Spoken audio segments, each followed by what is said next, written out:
জায়গায় শয়তানকে পাথর মারতে হয়, মুজদালিফায় যাওয়ার একটা হলো সেই লাল রাস্তা, বড় শয়তান, একটা মেজো শয়তান, একটা ছোট শয়তান। তো 10 তারিখে এক জায়গায় পাথর মারতে হয়, 7টা পাথর মারতে হয়। সেটা বড় শয়তান যেখানে, ওইখানে 7টা পাথর মারতে হয় 10 তারিখে। মানে 70টা থেকে 7টা পাথর মারা হতো 10 তারিখে।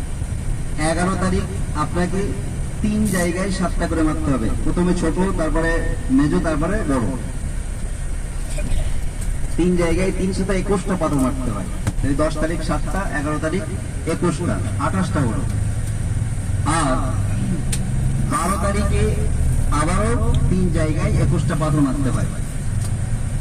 তাহলে সর্বমোট 49টা পাথর মারতে হয়।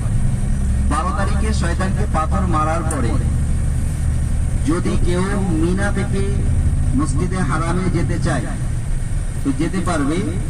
মাগরিবের আগে আগে তাকে মিনা ময়দান ক্রস করতে হবে। যদি মাগরিবের আজান হয়ে যায় আর সে তখনও মিনা ময়দানে থেকে যায়, তাহলে সে আর মিনা থেকে বার হতে পারবে না। তাকে ওই রাত্রিও মিনাতে কাটাতে হবে। কাটিয়ে 13 তারিখ ফজরের পরে আবারও 21টা পাথর মেরে তবে তাকে সে মিনা থেকে স্থান ত্যাগ করে তার হোটেলে ফিরে যেতে পারবে। এই হচ্ছে হজের সময় এই কাজগুলো। এই কাজগুলো আমাদের অন্য সময় নেই। এটা নির্ধারিত তারিখের সাথে, নির্ধারিত সময়ের সাথে সাথে সম্পৃক্ত। এটা ফরজ হজের জন্য। আমরা মুজদালিফার দিকে যাচ্ছি।